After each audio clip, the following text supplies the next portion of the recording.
These gigantic caverns are big enough to house more than 1,000 double-decker buses. Spacious? Yes. Light and airy? Not so much. Find out where I am and what this space was used for in just a moment.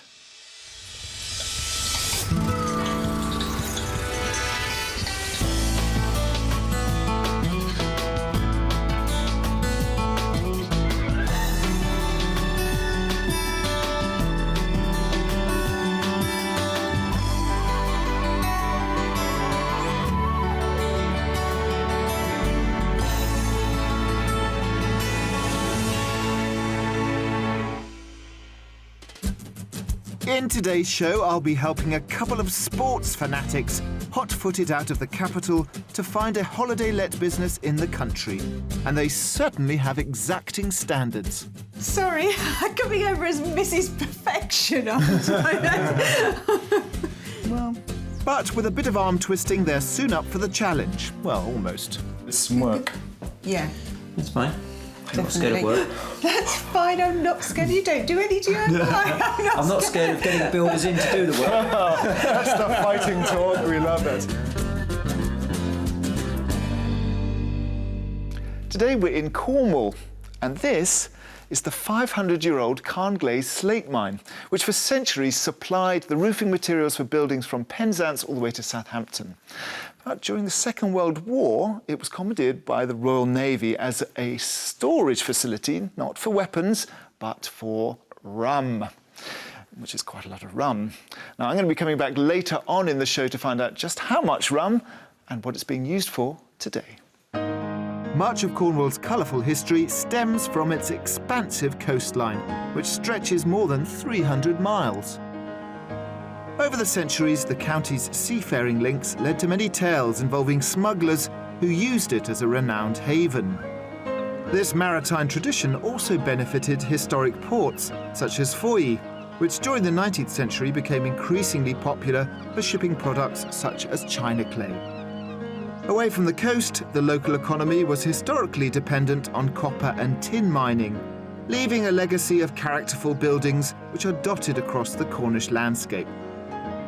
Today, Cornwall is a popular destination for tourists, attracted by the dual charms of its coast and countryside. It's no surprise that many house buyers are equally inspired to put down roots here.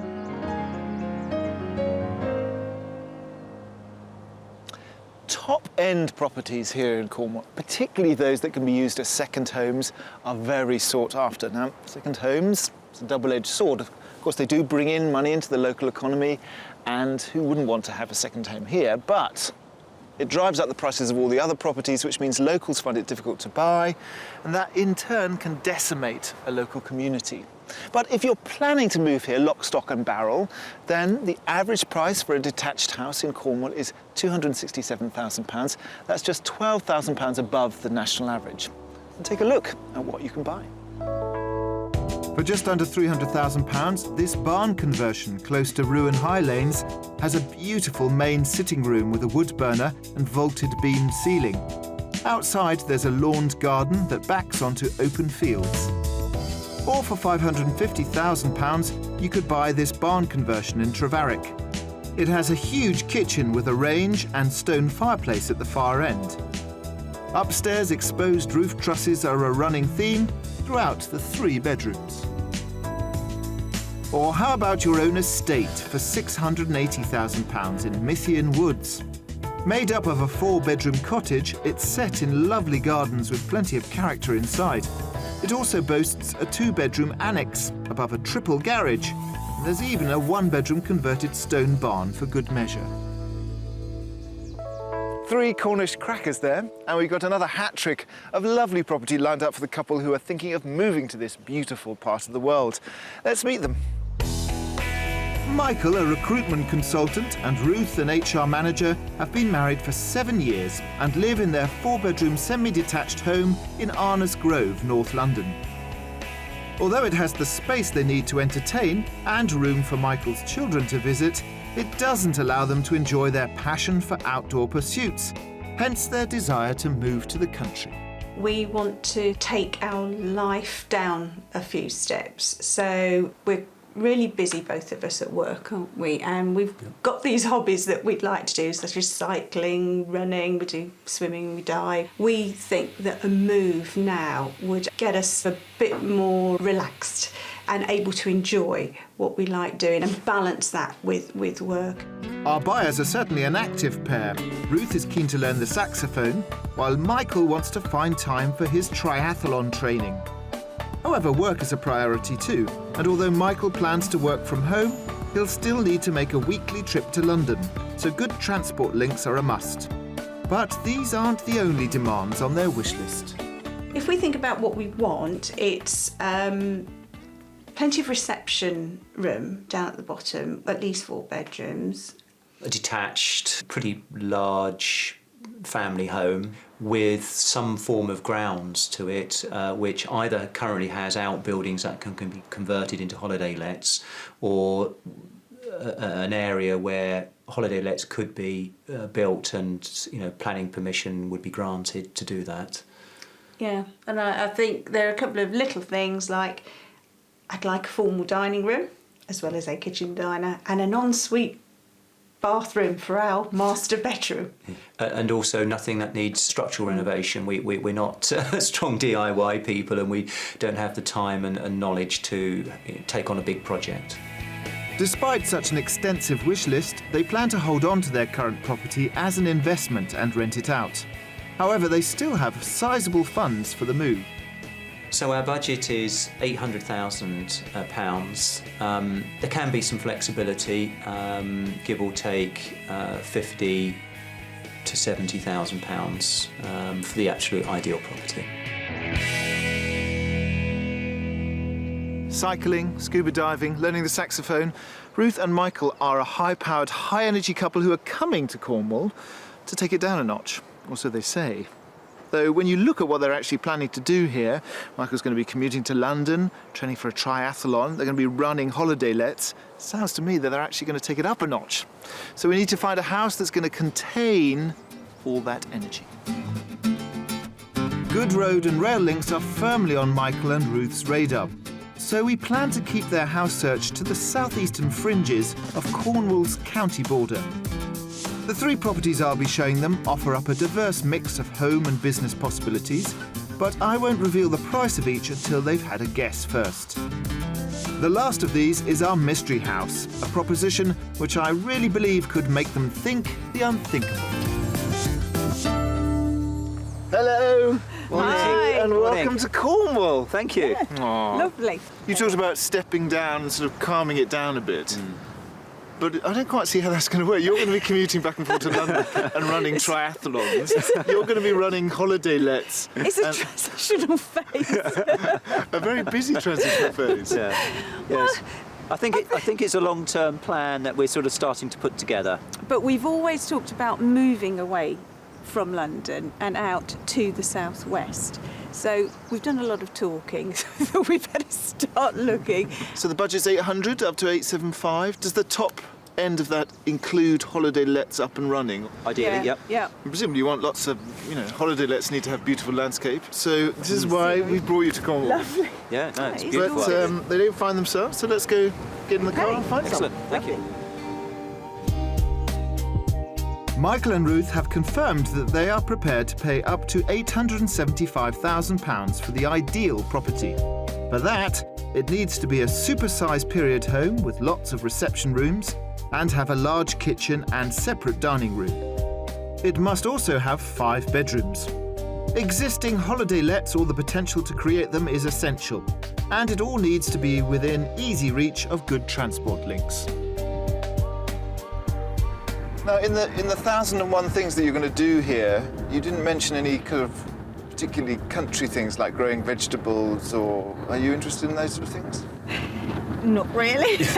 We're not really big gardeners, are we? No. Walking, they're the things we want to get outdoors and admire. Is that right? Admire gardens and Someone else's garden. yeah.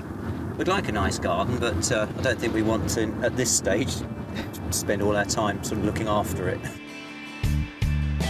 Our house search gets underway 8 miles from Launceston near the village of North Hill. Situated on the eastern edge of Bodmin Moor, it's a peaceful setting, with an array of pretty stone cottages, as well as a parish church and a local pub. A couple of miles away in a rural spot is our first offering. It comes in the form of this Victorian farmhouse and gives them ample scope to develop their holiday let business. Come down here, turn around, have a look. Wow. Okay, good sized house. Ooh. Yeah. It used to be part of the Duchy of Cornwall estate. It's from the 1860s, extended a bit in the 1880s. It's a beautiful, very well built Cornish farmhouse. Solid walls, I would imagine. Indeed. With a nice chunk of land, so it goes all, you see the stables there? Oh, yeah. Yep. All the way down there, down to the corner with the telegraph pole, and back up here. And including these outbuildings. Ah. Right. These Cool. three here. All these. Yes. Yep. So The tool shed. Yeah. So those are going to be your holiday lets. Right. Okay. Okay, I thought Tool you might shed. say that. I thought you might say that. I smell a project. Yep. Well, very interesting. Let's look inside. Okay. Well, they'll be glad to know that the main farmhouse won't need any significant work, and hopefully comes with the character and proportions they're after. So inside, Oh, straight into the kitchen. straight into the it's kitchen. It's a unusual. country house. Yeah, it's unusual. You come in the back door, straight into the kitchen. That's how it works in the countryside. Big kitchen. Very big It's- kitchen. Lot of space. Yeah. And they've, a range. Look, a range, a typical country kitchen. Exactly. It's a Yeah, very, look at it. it's a very simple kind of Yeah. space. You've got these huge, beautiful Cornish slate Yes, flagstones. yeah. I like the floor. What's behind there? Yeah, that's what's behind the red wall. Well, it is slightly unusual because obviously they've knocked through here because this would have been a separate dining room. Oh, So here okay. is. It is quite unusual. Yes, I see. This would be the dining area. So it's kind of their, day dining, sitting, little family eating area, which breaks it off, which actually is quite nice. Yeah, I could see it working. I think we'd need to completely change the decor and Yeah, it'd have to be. I modernise think, the furniture. I think we need to sort of really- visualise how we would have it Yeah. at the moment. I think it would look quite different. Redecorating aside, they seem impressed by the space. So let's go through the inner hallway and see what they make of the main sitting room. Flagstones throughout. Yep. Here at the back of the house with the views. And Absolutely. and a nice Yeah. fireside as well. Yeah. So a multi-fuel burner here. Again, it's quite simply Spartanly furnished. But Yeah. I think this is a warmer, lighter room, though. I quite like this room, actually. I like the fact that it's got windows on two walls. Looks out in the garden. Yeah. You can see actually with the right things in it, it would be quite snug. there's a raft of other rooms tucked away downstairs, including one they could use as an extra reception room or gym. There's also a guest bedroom, one of 5 in total, which is currently set up as a twin. The property also has a good-sized shower room and a separate utility room. With the ground floor covered, we'll head upstairs to explore the other 4 bedrooms, our first stop being the master. And this is being used as the main room because it has an ensuite. Oh, okay. Okay. Nice, light, airy room. Yeah. Probably a bit Bit smaller than what we're used to. Than what we're used to. But it's got I'm trying to imagine it. Yeah, I'm trying to imagine it with more furniture, but of course you can always use other rooms as dressing rooms. That's the thing. Absolutely. Well, Ruth can take her pick from the other 3 bedrooms. Our first property gives our buyers a grand home with ample space for family and friends to visit. All they need to do is add their personal touch. And outside, there's no doubt that the 4.4-acre plot makes the most of the stunning scenery. Let's settle ourselves here. We get the view of the house and the land. Fantastic vistas. You can't fault where it is. I mean, it's glorious setting, beautiful views. It's beautiful, absolutely beautiful. How much do you think it costs? Hopefully below our budget, so I would think 775. Yeah, I thought it would be a bit lower than that.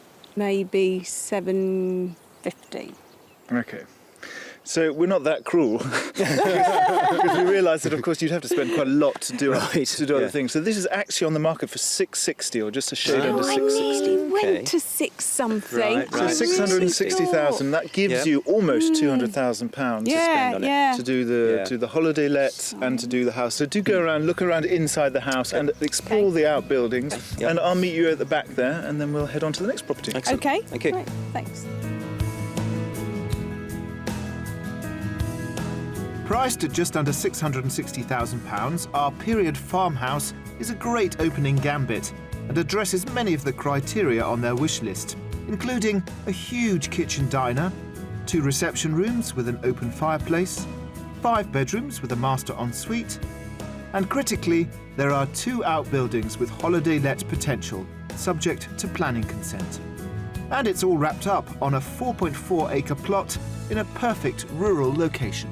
Certainly on the house, we'd have to spend money on it. The holiday lets, there's only going to be actually 2, in terms of rental income. But the price, did give us the opportunity to spend money on it. I think when I walked down the drive and saw the house, I was a little bit disappointed, I have to be honest. It does give you the potential, but I just if I can't get that feel about it, then I'm left with question marks about whether it's worth spending the money.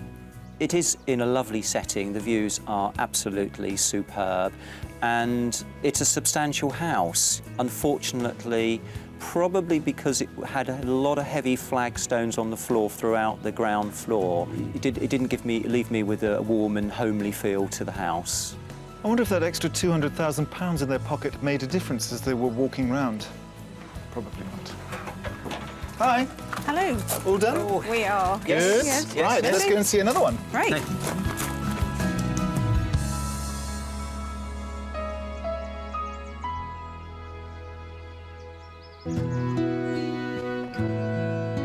Cornwall's landscape is one of contrasts, from the brooding moorlands of Bodmin to the spectacular coastline in and around Foy. Sitting on the western bank of an estuary, the town has a rich maritime history, defended against Spanish raids by Henry VIII and later prospering from the shipping of China clay. These days it's a haven for sailing enthusiasts and holidaymakers who come to enjoy its beaches, the closest to Foy being Ready Money Cove. The Cornwall Wildlife Trust use it as a base for a snorkel safari held as part of National Marine Week. And as our buyers are keen divers, we sent them to take part in one of the excursions, being led by Abby Crosby, part of the Wildlife Marine Trust team. Hi guys, nice to meet you. I'm Abby. Hi Abby, Michael. It's good to see you're all kitted up, ready to go. You are taking part in a snorkel safari today. Snorkel safari is all about getting out there, exploring the underwater environment. This area itself is part of a voluntary marine conservation area, and that's basically an area of great coastline, fantastic wildlife, and these areas are to teach people about the environment, try and get out there, appreciate what's out there, and want to protect it. So, if you're ready, we can just head off. Yep. All right, brilliant. Thanks. Thanks. Home to species ranging from basking sharks to rare coral, Cornwall's 300-mile stretch of coastline is reaping the conservation benefits of the 2009 Marine Act, which was put in place to protect our fragile underwater habitats. Under the surface at Ready Money Cove, you can expect to see a variety of juvenile fish, including mullet, bass and mackerel. And there's a way that Michael and Ruth could put their diving skills to good use, as Abby explains. Well, the Cornwall Wildlife Trust run a project called Sea Search, which is for divers, volunteer divers, especially people like yourself, because you're a dive master, aren't you, Mike? And we train you up, and so you're able to go out on your recreational dives, that's off a boat or just off a beach like this, and record what you're seeing underwater. Okay. We've trained up hundreds and hundreds of divers over the years, and they're bringing back data to us that is basically mapping the underwater environment around Cornwall. And this project runs all around the UK with all the other wildlife trusts, and that's fantastic, really. Brilliant. It's a brilliant source of data. It's a great project on engaging people and monitoring the environment. Having given them a taste of what their Cornish lifestyle could be, let's hope they take the plunge into one of our 3 properties.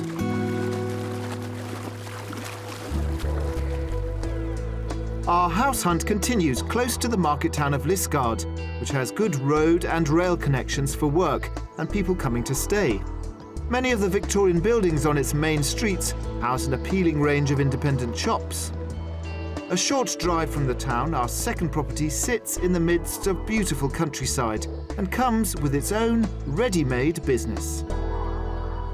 And now you can turn around. Oh, yeah. Wow. What's really exciting about this particular property is that it has 2 up-and-running holiday lets. Right. This one here and That one. this one right in front of us actually joined to the house. Oh, okay. Oh, okay. Now Brilliant. those 2 holiday lets bring in around 21,000, bit more, A year. in turnover a year. The first of the holiday lets is all laid out on one level, with a spacious, well-equipped kitchen diner and a large sitting room with a feature fireplace. It could easily accommodate 4 guests in its 2 double rooms. But we're heading to the main house, a former barn converted in the 1980s. In you come. It's a nice one. So you come through a sort of clutter of utility rooms into what is at the moment the kitchen. I mean, just because historically this would have been the boot room and the scullery, and you've got a shower room and a washroom and a downstairs loo. And then this is the kitchen as it stands. But you could either knock through here and have this as a huge kitchen dining room, and then have your living room over there, or the other way around. Okay. Excellent. Yeah. But it's some work. Yeah. That's fine. I'm not scared of Definitely. work. That's fine, I'm not scared. You don't do any DIY. I'm not scared of getting builders in to do the work. That's the fighting talk, we love it. Let's have a look in here. Let's see, so the stairs come down. Lovely fireplace. Yeah. And that is a really great focal point. I think the lounge here is big enough. It's nice. I can't see us needing necessarily a bigger lounge than this. Leading off the sitting room is a double guest bedroom, one of 4 in total. The other 3 are upstairs, including a double and a single. These both have access to a Jack and Jill ensuite. But time to check out where they would sleep, and I'm guessing they might want to knock down some of the partition walls. I think you'll find this is a little petite for a master bedroom. It is, yes. Bit snug. Okay. Yeah. It's a big sigh. Yeah, sorry, I'm coming over as Mrs. Perfection, aren't I? Well, I'm looking, I'm trying to look through it all and see what I can do. They could add to the footprint of their home if they decided to knock through into the second holiday cottage, which also caters for 4 people and is equally well kitted out.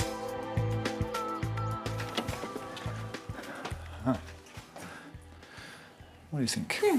Actually, for a holiday, we've seen lots that are much worse than this. There's another potential sweetener for our diving duo in the separate barn, where there's a very well-maintained swimming pool. But we'll head outside to survey the rest of the land. We've got about 1 1/3 acres of land, including a big paddock up there, which goes quite a way beyond the garage. Yes. So lots of elements, but that's going to cost money. So how much does this cost on the market at the moment? I think about 740. Yeah, I don't think you're far off. I would say 750. You two are getting better. It is, you're on the money. It's on 750. Excellent. Yeah, I said 750 there, didn't I? I let you have that one. Yeah. Which still leaves a little bit of money in the pot to do something do with the house, something. which is encouraging, actually. Yeah. Lots to think about. So have a wander round. Okay. You know the form. I'll see you later on. With a guide price of £750,000, this property is under budget, leaving them money to reconfigure all the elements it offers. As it stands, they get a 4-bedroom home, along with 2 established holiday lets, which currently bring in an annual income of £21,000. There's also a pool house, and let's not forget that it sits on 1.3 acres of land in a desirable location. I really like the property, actually. I think it's got a lot of potential. I think ultimately it would all fall down to the fact whether we could use that top paddock and develop the holiday let business. If we can get another 2 up there, then I think it makes it all very doable.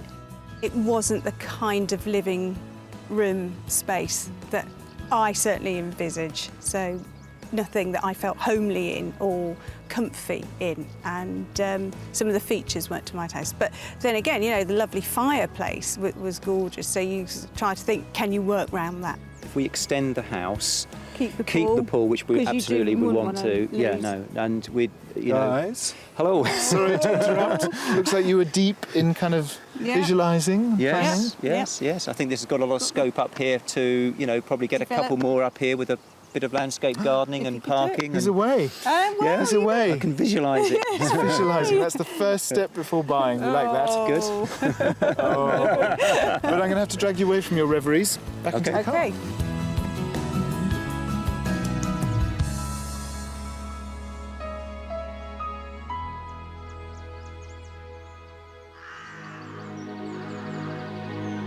As evening falls over the Cornish countryside, the first day of our search draws to a close.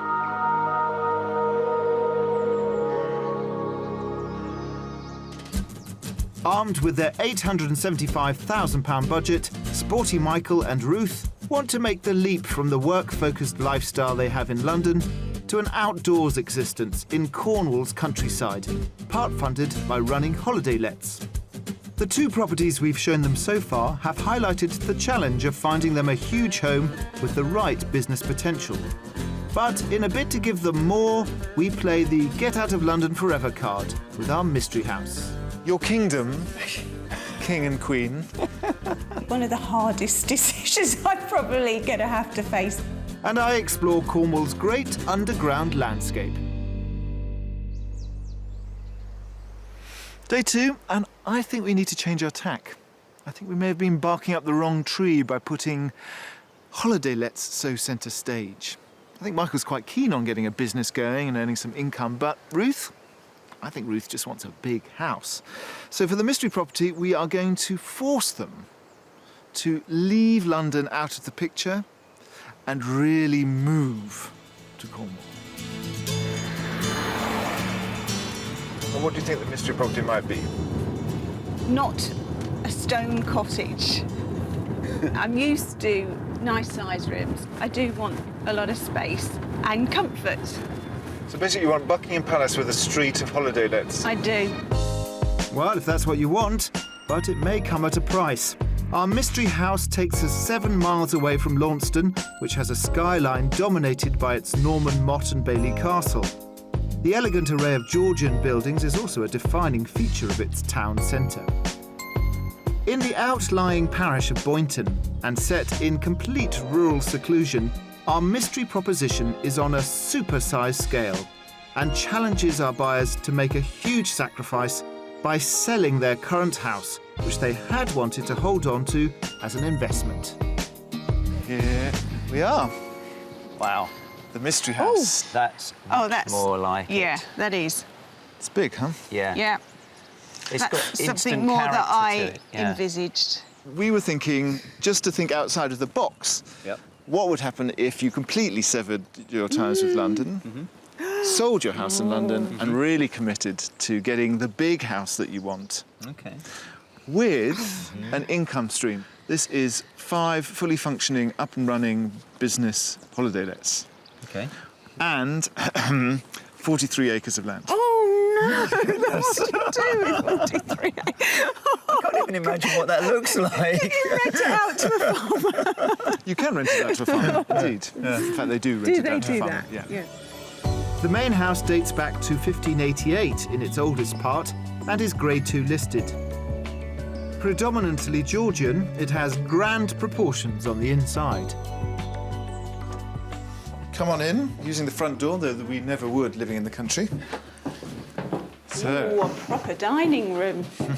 Oh, yeah, this is grand. it's more of a This is- baronial hall. It is, isn't it? But it's really in keeping with the house. I mean, it's got early Georgian panelling all around. It's extraordinary granite hearth. Beautiful It's quite floors. impressive. Lovely Yeah. flooring. Well, it runs on into the sitting room here. again, Let's begin with another that. lovely fireplace, log burner in there. With the right decoration, the right furniture in here, it'd be a lovely warm room, I think. And back across the hallway, the kitchen is just as large. Right, the steps. Oh, I see. Yeah, this is a room and a half. I think you could do something with this. It's great, Oh, isn't it? got a huge range. This is the oldest part. These beams are mentioned in the listing. This definitely goes back to the sort of Elizabethan period. And you've got these amazing flagstones. Yeah, I see it. They fit in a kitchen. Yeah. I'm happy with things like that in Yeah. a kitchen. Yeah. I think it makes sense. Probably will need more units. Yeah.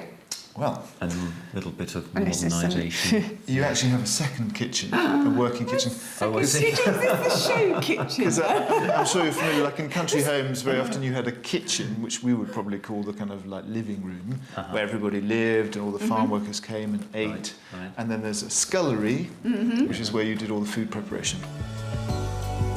Tucked away off one side of the main kitchen is a useful study with a large utility room next door. This gives them plenty of space for their white goods and to store their outdoor equipment. But now it's time to head upstairs, which provides them with 5 bedrooms with sizes I think they'll like.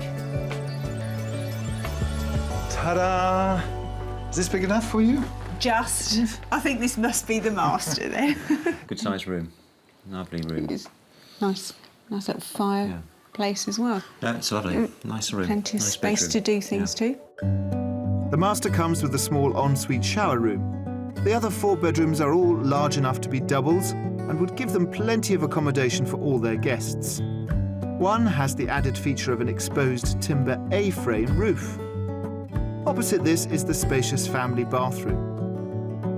Our mystery property gives them acres of house, but we'll head outside to take a closer look at the 5 cottages that make up Holiday Let Avenue. It's a nice little setup. It's quite cosy, isn't it? So even you can imagine them guests staying even when the weather's bad and grey. It's actually quite comfortable. Well, they each have a To log see it. burner, which is really lovely. And as I mentioned, all of this comes with the purchase. So all the equipment, all the furniture, TVs, everything. So, Right, so it's an up and running business concern. Yeah, no, that's great. This cottage sleeps 4 with 2 double rooms downstairs. The other 4 cottages are also furnished to a high standard and sleep from 2 to 6 people, giving them an income of around £40,000 a year. There's also scope to expand their business empire in the form of a stone barn that already has planning consent for 3 further holiday lets. On top of that, the immediate grounds house a whole host of farm buildings if they wanted to keep animals in the future. There's also an established veggie plot and fruit trees. And I almost forgot, they get their own lake. Your kingdom, king and queen, basically your land goes that way. Oh, I see. 43 acres Right. that way. What do you think it costs, though? I would say then 975. I'm hoping it will be a bit under that, but I think you're right. I think 950. Well, I'm sorry to disabuse you both. Oh, God. Actually, this is on the market for 1.195. So it's a lot over the budget. That is a lot. Do explore, because there's lots and lots to see. So Yes. take your time. Thank you. Lovely, Yeah. thanks. The big question is, are they prepared to sell up their London home as well, so they can afford to go above their initial £875,000 budget? Priced at just under £1.2 million, this gigantic farmhouse comes with an extraordinary list of features, including 3 huge reception rooms, 2 kitchens, 5 bedrooms, 5 holiday lets that bring in £40,000 a year with existing planning in place to develop another 3. And it's all wrapped up in a jaw-dropping 43 acres. An exciting ride. I think that's what this house could be. It would be absolutely everything turned around, complete change, getting out of London, selling up, a real lot of thinking. One of the I think one of the hardest decisions I'm probably going to have to face. I'm amazing myself probably by saying, yeah, I can see it happening. I've got no doubt in my mind that this property can actually give us a lovely home to live in, which was our first priority. The second thing it has in its favour is a business which is already up and running and generating money. And it also has that third element, which is the potential to grow, develop, and is it too much for us to bite off in one go? And that's what we need to go away and think about. What an exhausting mystery house. I'm hoping that it's energised you mentally. It has, I think, definitely. You're going boom, boom, boom. I know. It just generates so many ideas, you know, in what you could do with it, how you can generate revenue with it. Hold them Yes. in your minds, because we're going to get away and then think about them. Okay.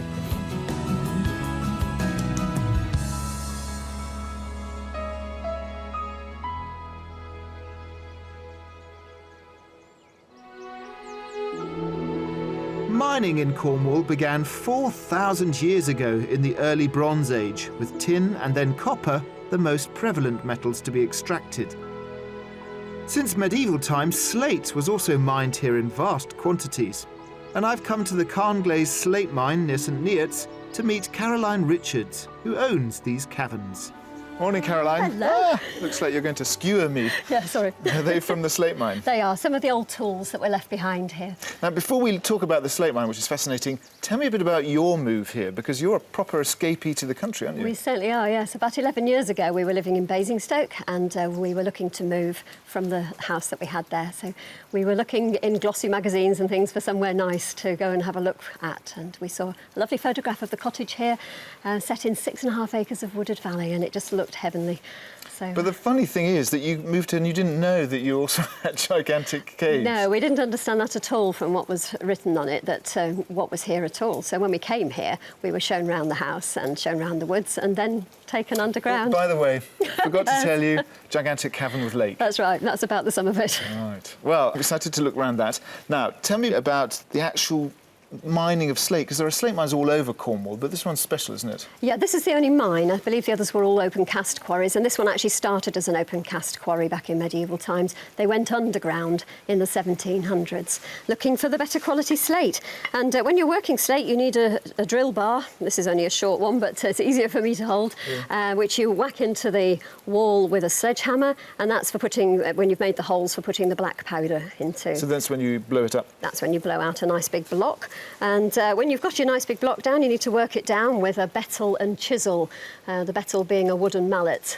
Looks so primitive that you could get rock out with that. Absolutely. Now, you've done amazing things with the caverns, the space that's been caverned out. Can we have a look inside? Yeah, sure. Back in the 1840s, the miners here would be paid on a piecework basis, so families often worked together to pool their meagre wages. 3 caverns remain today, and we've descended into the largest one.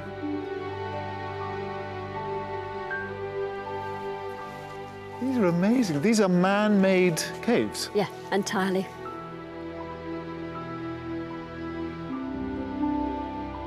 So lots of people using those tiny instruments you had made all this. They did. A little bit of black powder to help along the way. But it's a bit deceptive because they actually came underground from down by the river at the bottom of the valley. That's where the quarry floor was. So they've mined up. And they've mined underground at river level, or just above river level, and then upwards, backfilling the floor with the waste material as they went. Slate mining ceased here in 1903, but Caroline and her husband Graham have given the site a new lease of life and converted it into a venue for concerts and even weddings. However, during the Second World War, it was requisitioned by the Royal Navy for storing rum to supply the sailors at Plymouth's docks, as Graham explains. It seems like a rather elaborate store. Yes, but the Navy liked the rum and wanted somewhere secure and tucked away so people couldn't get at it or it could be damaged by the war at all. Oh, really? Yes. So it doesn't matter about the boats and things, but the rum had to be kept safe. Absolutely, yes. There was a very heavy armed guard on the front of the cavern where Caroline first met you to make sure nobody could get beyond that point. Oh, so they really took it very seriously. Very seriously, and one entry, one exit, same place, so fairly easy to secure. The English Navy like their rum. Absolutely. With my subterranean tour at an end, let's see if above ground our house hunters are punch drunk by any of our properties. I wonder which one Michael and Ruth will go for. I have to say, I think they were slightly underwhelmed by the first two and maybe a little overwhelmed by the mystery house. So I shall be interested to hear their thoughts. Guys, hello. So, time to regroup and have a think about all these things we've thrown at you. It'd be good if we could run through them one by one. The first house was a very attractive house, but didn't seem to set you on fire. For me, there wasn't the wow factor, and the rooms were small. So I think that was that then sort of was out the question for me. I think also the holiday let potential there was quite small. Now, what about the second property? Because this did have up and running holiday lets. It just didn't work well enough. You'd have to do an awful lot of work inside, and we were thinking we'd have to knock the other holiday let, the second one, into the main house. So then we've lost a holiday let and didn't want to convert that pool, lose that swimming pool. Yeah. That would just be sacrilege. And the mystery house? A gorgeous looking house, plenty of space, lovely period features inside. Had great business attached to it already with the holiday let. The whole proposition there was really quite compelling. But I think the original idea we had was that we would keep one London income coming in whilst we were building up the business. And I think the mystery house bypasses that stage altogether. We'd have to be sure we could see growth in the future and we could see where the business plan was going. So lots of question marks. What happens next? I personally am very excited about the opportunity that it presents to us, and I can certainly see it's got a great future, you know, for us to develop it and make it a real life change for us, which was the idea in the first place. So the mystery house is a contender? Yeah, absolutely. Yeah, at this stage. Excellent. Thank you. All the best. Thank you. Thank you very much. We've enjoyed it. Yeah, we have, absolutely. Thank you, Right. Alistair. Yeah.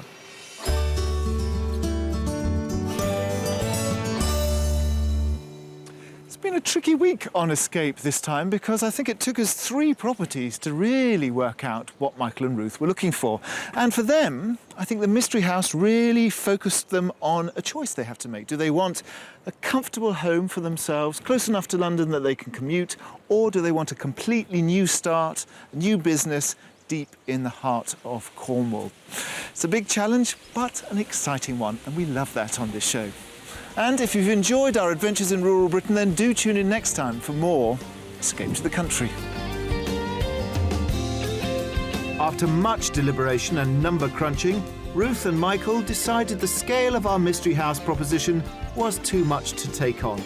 They've since refocused their house hunting efforts closer to home in Dorset.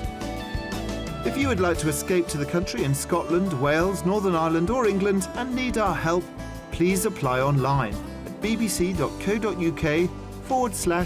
on a show.